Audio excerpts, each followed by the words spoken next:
Where were you on January 6, 2021? What did you feel as you watched that Trump-fueled riot, an actual insurrection, a disgusting and humiliating security breach, made far worse by the U.S. government's failure to handle it all? We turn right now to our special report on a key aspect of this disaster with these calls for accountability. This report is on the contrast and double standard in policing that was on display in America yesterday. First, the context. This failure occurred at the seat and literal center of U.S. democracy, the Capitol building, both houses in session, the sitting vice president on hand. This is, of course, one of the highest level national security events that can be held in Washington, on par with the State of the Union. Gatherings that are also known as priority terrorist targets. A bomb or attack could take out many elected leaders, as well as the top people in the line of succession to be president. This gathering, of course, planned long in the making, promoted online, embraced by the sitting president, and yet federal law enforcement, overseen by the Trump administration, was off guard or absent. Cameras caught no fortified police presence at the Capitol as things got underway yesterday, virtually no militarized policing units, no preventive show of force, no long guns out. Police had set out some low barriers and cops were in street uniforms, not riot gear. Trump administration said 350 members of the D.C. National Guard were plenty sufficient, quote, mainly to assist with traffic control. Now, today, we see the blame game already. Leaks that the Capitol Police themselves were the ones rejecting officers of any federal help. Now, this first failure, which is part of many failures and double standards, is the incompetent or willful failure to protect and prevent, on display in the first breach of the perimeter by that mob. A handful of officers were running away up the stairs with no backup, apparently, no militarized presence behind them to literally get their backs. So at this federal national security venue, federal power was suspiciously MIA. And that totally pales in comparison to other events like the State of the Union or inaugurations, which are comparable, but it also pales compared to gatherings where virtually no public officials are in danger, with almost no national security implications. And yet we've seen militarized police and federal agents and even military at Black Lives Matter protests through the years. Take Ferguson, where full tanks were already on the street, or at police brutality protests back in Baltimore, we saw those heavily armed forces with riot gear. There was no delay, no wait for militarized reinforcement then. You weren't going to breach that barrier. The same Trump administration that basically sat out yesterday in its hometown of Washington also found a way to deploy heavily armed security forces all the way out to Portland, where police protests apparently drew their ire, as well as protests of Donald Trump's policies. Or go back to just Washington last summer, where at the steps of the Lincoln Memorial, the feds showed the range of force they could muster, even absent the evidence of crimes that we saw on display on television yesterday. So as Americans take this all in, as Americans live through yesterday, this lenient treatment of a criminal mob at the Capitol, that's one piece of it. But then there's the negative space in the scene, which is in, I think, anyone's mind who has objectively lived through even just the past year in America. This contrast in policing. Now, some were asking, where was the real police and protection? While leaders are now scrutinizing a failure that goes to the top of the federal government. It goes beyond the Capitol Police. It goes to the FBI. What was the shortcoming in their intelligence that they provided? It goes to the Department of Defense. How long did it take for them to respond or anticipate the need for the National Guard? It goes to many other elements of the executive branch, and I think we have to have the full review. Some of this delay is already documented. Trump held back the National Guard. Pence then okayed them late. So we already have some evidence that the Trump administration's decisions ensured law enforcement at the scene was totally underprepared, and that made things worse. The officers and equipment that was missing yesterday left a tougher situation for any law enforcement who did show up, which further compromises their response. And it was chaos. Rioters taking over the United States Capitol, just smashing their way in, committing property damage, breaking the glass windows. They made their way all the way up to the Senate dais, where one Trump supporter reportedly yelled, "Trump won." A final lie, an ignominious scene. They were climbing, hanging off walls of the United States Capitol. So consider the contrast in how police responded to these riots versus so many other situations. In some places, officers so overrun, they appeared, in a way, it looked like, to give in or facilitate the rioters' entry. Here's a moment from a video that went viral. People trespassing on government property, breaking the law, and police seemed to kind of back away and let them in. You may have seen this video. It was a bad scene, but you have to put these videos in context. They don't tell the entire story. You should know tonight, an independent eyewitness at that very spot and a reporter wwho shot the video, Mark DiPola, says they didn't see police trying to help the rioters, but rather backing off and simply de-escalating, with rioters advancing, threatening to punch officers who at that point appeared to be highly outnumbered. Now, online people viewed the clip as officers actively trying to open the barricades. Now, DiPola says, the person on the scene, it was more about police abandoning their post rather than trying to help. You can view it there with this information and assess it for yourself. It's a problem either way. If those police did abandon a position rather than lean into a physical clash, that's a tactical choice.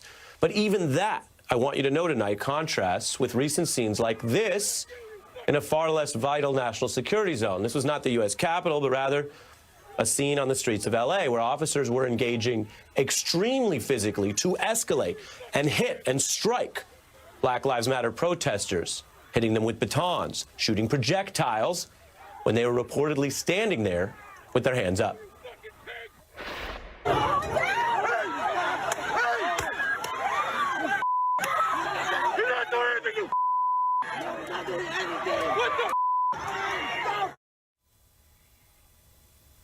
That's how some officers were dealing with, as you saw there, peaceful protesters in the light of day who were nowhere near the vice president or the entire Congress. It looked like state-sanctioned violence, a contrast to this treatment of Trump supporters who weren't peaceful, who breached federal property, who threatened officers, and worse. This is where the double standard goes beyond some of that big-picture structure I mentioned, whether at a policy level the Capitol was properly staffed and protected. And we get into some of these personal interactions. Here's an officer assisting someone during these criminal riots, pouring water in their eyes to reduce the impact of the tear gas that the same officers themselves dispersed. This is what it looks like when, even amidst an ongoing emergency that included a death, an officer goes out of their way to assist people on the scene in the trespassed area. A total contrast to police actions at many BLM protests, where peaceful protesters were tear gassed, then they were fleeing, they weren't on any trespass property, they weren't rendered any aid to reduce the impact on their eyes or their health. These are facts. Now, this report tonight is not trying to proclaim what the ideal tactic is in every policing situation. This report is showing the facts of an American reality. But let's be clear. These are facts that many would rather ignore or minimize or lie about. This is America. This is the double standard that many would rather not face. On the left, the police rendering aid to people in a crowd while they were still actively breaking the law and trespassing, breaching the Capitol at a crime scene that included a killing. On the right, police treating black and brown people and other BLM supporters who, by most accounts in the public square, were not breaking any law, certainly not trespassing. I got to tell you, as part of my job, this is where words themselves also can fail us. Because this double standard, it can make even simple terms pretty Orwellian. As journalists, we refer to the police and federal agents as law enforcement. It's supposed to just be like a factual term, nothing more than that. But take a look at a member of the Capitol Police in riot gear who appears to be escorting a lawbreaker, a person who broke federal law, you see there, down the steps, and then releasing the vast majority of these people, not arresting them. The people inside the Capitol were breaking the law. They were in an active trespass zone. They also broke other strict laws that protect federal buildings. If a person is helping walk them out in the middle of that law breaking, can we accurately call that law enforcement? Because they're not enforcing the law in that moment. It's broader, of course, than any picture that goes viral, any single moment.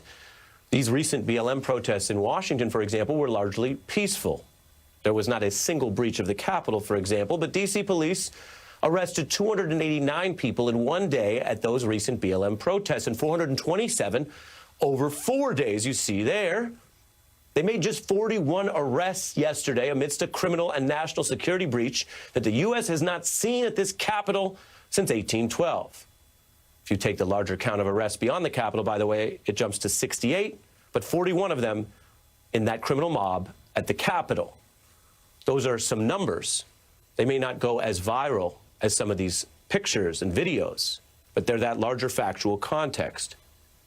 And after the many hours that this played out yesterday, after Mitch McConnell was so moved to call it an insurrection on the floor of the Senate, after the world rebuked the United States, then the feds under the Trump administration found their way to filing their first charges today. And we heard more Orwellian words from the FBI, which, of course, Donald Trump has systematically pressured and hollowed out its leadership. I can report for you the FBI now claims they're doing basically a manhunt. They're seeking information, they say, to identify and to find these people. Capitol building. They are marching through now. I'm sorry. How are you going to do a manhunt for people who spent hours doing their crimes on live TV and then, as I just showed you, got escorted out by those officers? Why is this FBI under this administration claiming to seek information when you have people who told the New York Times their names while taking time out of their crime scene to pose for a photo, holding up the Speaker of the House's stolen mail, or this Trump supporter walking out of the Capitol with the Speaker of the House's lectern? Spare us the jargon about seeking information to find these people. When you let these criminals walk in and out of the seat of government, this contrast. This is America. This white man there, leisurely sitting at the desk of the elected Speaker of the House of Representatives of the United States. A police response so lax, he had the time to gloat and pose compared to how police instantly arrested the woman you see on the right. She committed no visible crime. She was protesting the police shooting of Alton Sterling in 2016. She said she was exercising her free speech rights. Police took her away on a charge of obstructing a highway. All of these interactions demand scrutiny. And let me be clear, because I always try to be as contextual and fair as possible. It's not because any personal interaction is a problem for police to show some compassion or warmth to people they serve, like an officer embracing a child, something many can relate to. There were officers who knelt during those BLM protests this summer. They said they wanted to offer a form of respect amidst those controversies. The double standard on display this week is something far deeper. It is a selective embrace, very specifically, of some Americans, even as they're literally part of a mob attacking officers and breaking laws. Some officers going forward here to take a selfie in the middle of an active crime scene, in the middle of the trespassing with these individuals. A contrast to the all too routine personal escalation by other officers against, for example, BLM protesters exercising a First Amendment right, here being shoved to the ground. Escalation. Now, we can't read anybody's minds, including these officers, but we can report what they do. The seemingly warm energy yesterday absent at a very recent protest at Republican leader McConnell's office. Capitol Police finding, in that instance, they knew how to make instant arrests, even on camera. They knew how to drag away protesters, some of them, by the way, in wheelchairs.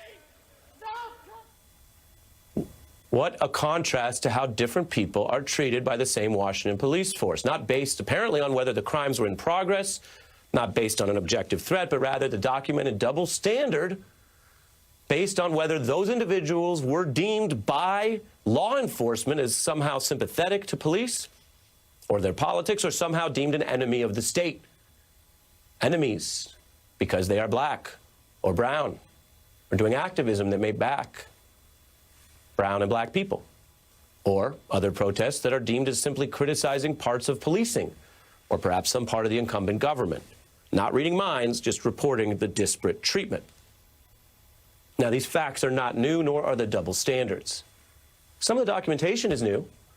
We have more cameras today. We have more mobile phones. We have more networks that anyone can use online to share the videos that document these very old, enduring facts of America.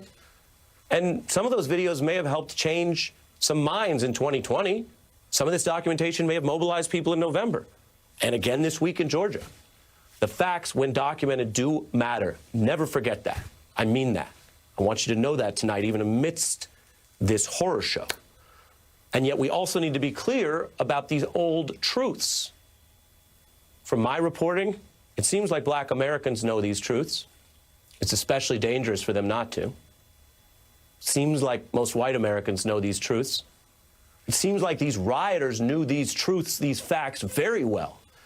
It seems like they took this double standard as a given, something our colleague Joy Reid made very clear amidst the mayhem and the breaking news in her significant remarks last night.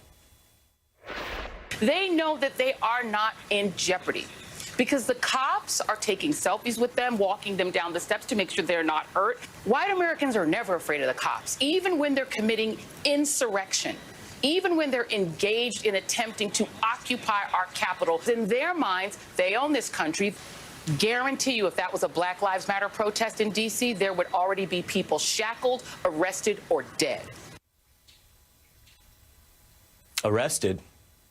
We'll take that in. We just showed you that's not a hypothetical guarantee for the future. That's the recent history. I can also report to you there was standard police work yesterday.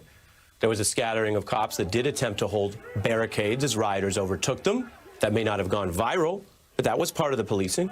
There was the attempt to block the door into the Capitol, with Trump supporters closing in on both sides. There's this now infamous photo of Capitol Police literally barricading the entrance to the House chamber, guns drawn, defending the U.S. government from the followers of the U.S. president. Harrowing images of a violent attack that was, we know, weeks in the making, encouraged partly by Donald Trump's assaults on democracy. It's unacceptable. What happened is, even amidst everything we know in this enduring history, a low point for American democracy. There are some who've wrongly said, well, this just isn't who we are. But this is who we are. This is who we were yesterday. And let me tell you something. It's who we are today and tomorrow, unless and until we do something about it. If you are sitting through all of this and you're thinking nothing ever changes or it only gets worse, I would tell you from reporting on this and observing it, I understand exactly how you feel. But a lot of things are changing.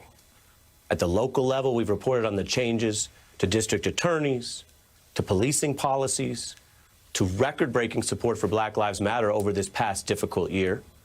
Indeed, the spasm of violence with its racial overtones yesterday is in part a response to the fact that things can change. Those physical mob assaults on the seat of our democracy were a response to the fact that more people in Georgia and around the nation have voted to change both political branches, the Congress and the White House, in different hands. A lot is changing, even as it feels like too many things are not. But as for what happened yesterday and the lack of arrests and the lack of accountability, we do return to the question, a question for all of us, from our government down to our citizens. You've seen the facts. They're not new. What are we going to do about it?